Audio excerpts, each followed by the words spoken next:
اچھا جی، کسی کے مال پر شک ہو کہ پتہ نہیں حلال ہے حرام ہے تو اس کی دعوت کھانا.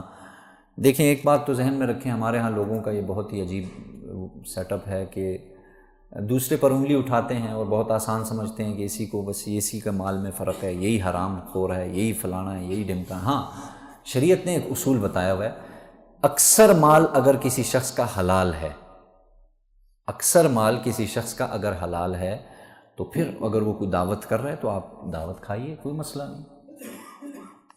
اکثریت مال کیا ہے؟ حلال ہے. ہاں آپ کو یقین ہے کہ اس کا اکثر مال حرام کیا ہی ہے تو پھر اس میں ظاہر ہے پھر اس کی دعوت کو قبول نہ کیا جائے.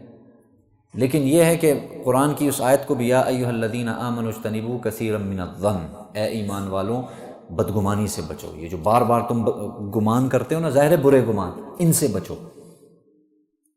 تو اب ہر شخص کے بارے میں یہ فیصلہ کر دینا کہ ہر شخص ہی سود خور ہے، ہر شخص ہی ایسا ہے، ہر شخص ہی ایسا ہے، یہ کوئی ایسی وہ نہیں ہے.